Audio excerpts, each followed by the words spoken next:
After 50, something curious starts showing up behind the scenes in medicine. It is not a new drug, and it is not a modern procedure. It is reports. Men come in describing changes in their bodies after simple adjustments outside the traditional script. That draws attention because doctors do not react to rumors. They react to patterns. And when the same kind of report starts repeating, the reaction is not immediate excitement. It is caution. I am Dr. David Miller, a urologist, and what has caused this silent surprise is not the promise of instant performance, but the mechanism behind what people are talking about. Mature men are not looking for sexual tricks. They are trying to understand why the body, even with desire intact, has started responding less reliably. And the answer is almost never in the bedroom. After 50, the male body changes how it handles stress, diet, inflammation, and recovery. Small imbalances that used to be automatically compensated begin to weigh more. Blood circulates with more resistance. The endothelium loses efficiency. Tissue oxygenation drops. The result shows up where response needs to be fast and precise. Not by accident, that is where many men first notice that something has changed. When interest in simple solutions appears, it is not naivete. It is accumulated frustration. It is the attempt to regain predictability. And that is exactly where doctors start paying attention, because any adjustment that affects the internal environment can help or harm depending on the context. The problem was never the simplicity of the idea. The problem was the lack of explanation about how the mature body actually works.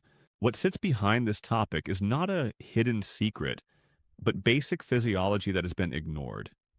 The penis does not fail on its own. It responds to the body's overall state. When the internal environment improves, response tends to follow.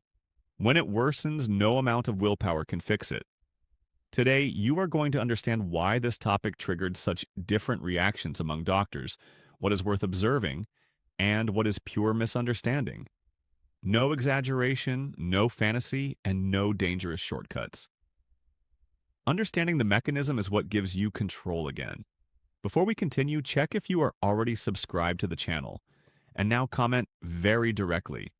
Write physiology if you believe the issue is in how the body functions, or write habits if you feel daily life has been sabotaging your response without you noticing. To understand why the male body responds differently after 50, you have to drop the idea that erections depend only on desire or stimulation. What truly changes over time is the biological ground where everything happens. And that ground changes slowly, silently, and cumulatively. As the years pass, male metabolism tends to become less efficient. The body produces more inflammatory waste and clears it more slowly. This creates a state known as chronic low-grade inflammation. It does not hurt and it does not create obvious symptoms, but it deeply alters how blood vessels function. Inflamed vessels become stiffer, less responsive, and less able to relax when they need to. At the same time, there is a mild tendency toward metabolic acidosis. Not extreme, but enough to interfere with delicate chemical reactions. Enzymes work less efficiently, tissue oxygenation decreases, and nitric oxide, the molecule that signals arteries to open, is produced and preserved in smaller amounts. Without adequate nitric oxide, there is no efficient arterial relaxation, and without relaxation, penile blood flow loses strength. The penis feels this before any other organ because its arteries are small and demand a fast response. When blood meets resistance, it may still arrive, but it does not create enough pressure to sustain firmness. That is why many men report erections that start and then fade, or erections that depend too heavily on mental effort. Desire remains, but the body does not follow with the same precision. Another important factor is reduced recovery capacity. After 50, deep sleep becomes more fragile, and deep sleep is when the body repairs vessels, regulates hormones, and lowers inflammation. When that repair fails night after night, the vascular system stays at a permanent disadvantage. The next day's sexual response is already compromised before the day even starts. All of this explains why quick fixes almost never work at this stage. The problem is not isolated, it is systemic. And as long as the internal environment remains unfavorable, erections will remain unpredictable regardless of desire. If this explanation is making sense and helping you understand your body more clearly, like the video now, that helps this content reach more men who still believe the problem is only psychological, when in reality it begins much earlier, in the silent biology of the mature body. There is a factor that is almost never mentioned when we talk about male performance after 50, but it influences everything in a profound way: the body's internal balance. It is not something a man clearly feels, and it is not something that shows up in simple tests, but it is the background where circulation, nerves, and cellular energy must operate. The human body runs within a very specific pH range. Small variations are enough to alter essential chemical reactions.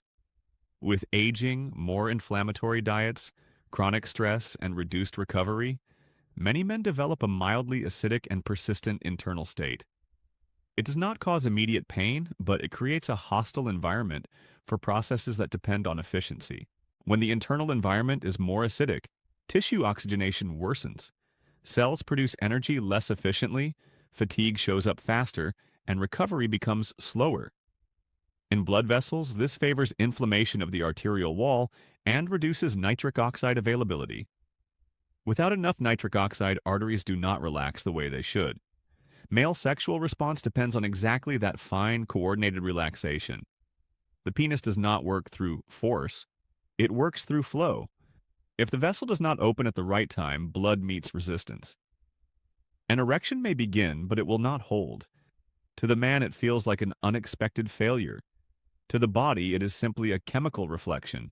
Another subtle effect of an unfavorable internal environment is its impact on cellular respiration. Less oxygenated tissue becomes more sensitive to stress. Even mild anxiety, even a small concern, can be enough to constrict vessels further. A cycle forms: acidic environment, less oxygen, rigid vessels, unstable response, more mental monitoring. The man experiences this as loss of confidence, but the root is biochemical. In most cases, it is not primarily low testosterone, and it is not lack of stimulation. It is a body that no longer offers ideal conditions for an automatic response. That is why many men say sometimes it works, sometimes it doesn't, without understanding why. What changes is not desire. It is the internal state of the body on that day, in that week, in that period of stress or recovery. Understanding the role of pH, inflammation, and oxygenation completely changes how we see sexual health after 50. Erections stop being an isolated event and become a faithful reflection of how the body is functioning internally, even when the signs are still subtle. Now it is time to put things in the right place, because this is where the biggest confusion around this topic begins. Baking soda does not enter the story as a sexual solution or a stimulant. It enters as an indirect physiological tool, and that changes everything. Baking soda works as a buffering agent. In simple terms, it helps the body neutralize excess acidity in specific contexts. When that excess exists, and in many men over 50 it does, the body operates with constant friction. Enzymes work worse, tissues inflame more easily, and blood vessels lose sensitivity to the relaxation signal. When that friction decreases, what some men notice is not a dramatic switch, but a sequence of small adjustments. Less heaviness in the body, freer breathing, less fatigue during the day, and in some cases, slightly more efficient circulation. None of this is sexual by itself, but all of it prepares the ground where sexual response happens. Another important point is the indirect impact on physical performance and recovery.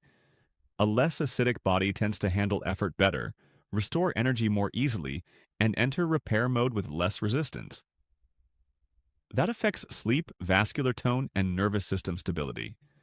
When the body enters recovery mode more often, blood vessels benefit. That is exactly why some men notice general improvement before noticing any sexual change. First, more energy, then less fragmented sleep, then a sense that the body is more functional. Penile response, when it appears, comes as a later consequence of that whole set, not as a direct effect. The mistake starts when baking soda is used as if it were a chemical push. It does not push anything. It only removes, in certain contexts, an excess that was interfering. Outside that context, it does not help, and it can cause problems. That is why doctors respond cautiously. Not because the substance is mysterious, but because the mature body is less tolerant of improvisation. Baking soda does not create potency. At most, it may reduce physiological noise in bodies that were operating under constant internal tension. Understanding that completely changes expectations. It is not about chasing an effect. It is about observing whether the internal environment was truly asking for that kind of adjustment. When it was, the response shows up subtly, progressively, and in a way that matches biology. When it was not, the body either ignores it or reacts negatively.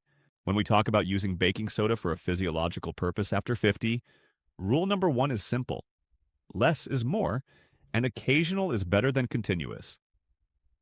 The mature body does not tolerate excess or chemical improvisation. That is why knowing how to use it matters more than deciding to use it. A safe amount for men who truly fit this context must be small. Think of it this way. Start with a very light dose, about 1/4 of a teaspoon, dissolved in a large glass of water. If your body tolerates it well, some men use half a teaspoon as an upper limit, but that can already irritate many stomachs. Above that, what was adjustment becomes aggression. More does not speed benefits. It only increases risk. Timing matters too. Using it on a completely empty stomach right after waking can be poorly tolerated in men over 50, especially with gastritis, reflux, or sensitive digestion. A more comfortable timing is away from meals, at least 2 hours after eating.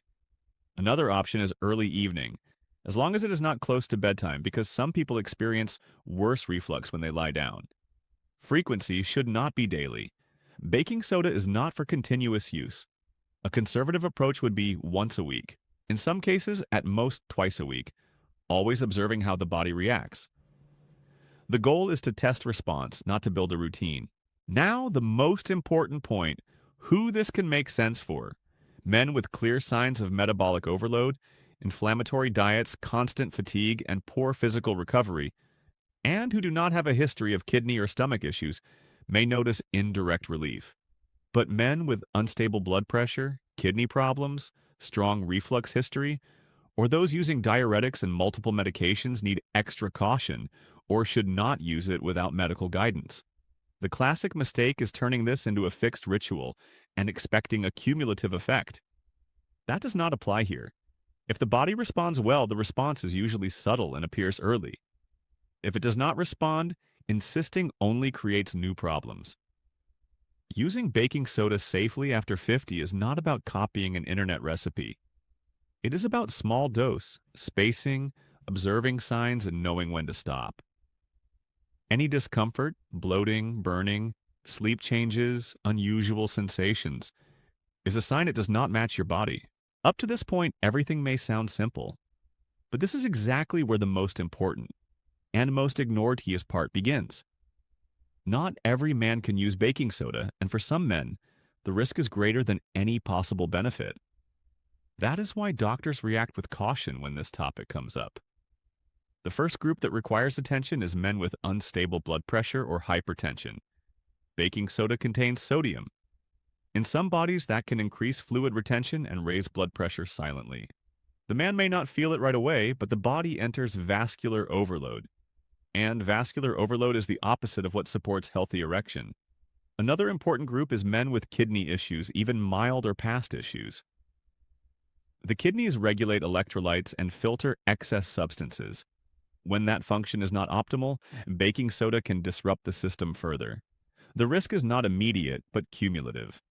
Repeated small imbalances add up over time. The stomach also matters. Men with gastritis, frequent reflux, hiatal hernia, or constant anti-inflammatory use often react poorly. Baking soda may relieve acidity briefly, but then trigger rebound acid production. That creates discomfort, worsens sleep, and activates the alert system. A body in alert mode does not relax blood vessels. Without relaxation, there is no stable erection. There is also the issue of medication interactions. Diuretics, blood pressure drugs, heart medications, and some anxiety treatments can have their effects altered. The body receives conflicting signals. One medication tries to regulate, another element interferes.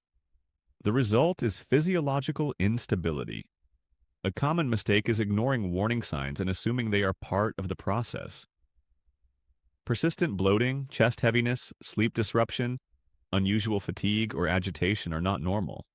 They are clear signals that it does not match your body. Another risk is escalation driven by expectation. The man does not see immediate improvement and increases dose or frequency. That turns a cautious test into continuous aggression. The body responds by tightening protective systems even more. So the central point is this: baking soda is not neutral. It may help some bodies in very specific contexts, but it can seriously harm others. Not understanding that is what turns curiosity into a problem. After 50, the body speaks louder and tolerates less improvisation. Respecting limits is not weakness, it is physiological intelligence. When the body returns to balance, the change is not dramatic. It is quiet and consistent. A man does not wake up different overnight, but he starts noticing something far more valuable: predictability. The body stops feeling unpredictable. Response stops being a question mark. What truly changes is not only sexual function, it is the man's relationship with his own body. When inflammation decreases, when the nervous system relearns how to shut down, when circulation flows with less resistance, the body stops operating in constant alert mode. And a body that is not in alert mode does not defend itself from pleasure. It allows it. In that scenario, penile response returns as a consequence. It does not depend on mental effort, it does not require exaggerated control, and it is not driven by pressure. It appears because the system is cooperating. Blood vessels relax when they need to relax. Blood enters with the right pressure. The mind follows instead of interfering. Another important sign of balance is the gradual return of confidence. Not forced confidence, but calm confidence. The man stops watching himself constantly. Touch stops being a test. Intimacy stops being an exam. That only happens when the body offers enough biological safety for the mind to stop monitoring. It is essential to understand that within everything explained here, baking soda is not the main character. It can be an occasional tool, useful for some bodies in specific contexts. But the real gain comes from a mindset shift, leaving the search for shortcuts and learning to care for the internal environment as a whole. Circulation, sleep, inflammation, routine, recovery, that is what supports sexual health after 50. When a man understands that, he stops treating erections as an isolated problem and starts seeing them as an honest reflection of overall health. And that reflection, when observed intelligently, protects not only sexual life, but the entire body over the years.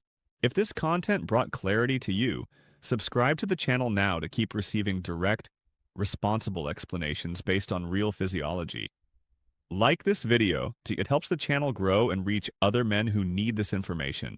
And watch the other videos on the channel where we go deeper into topics directly connected to everything you heard here. I will end here. Take care of your body, respect the signals it gives you, and I will see you in the next video.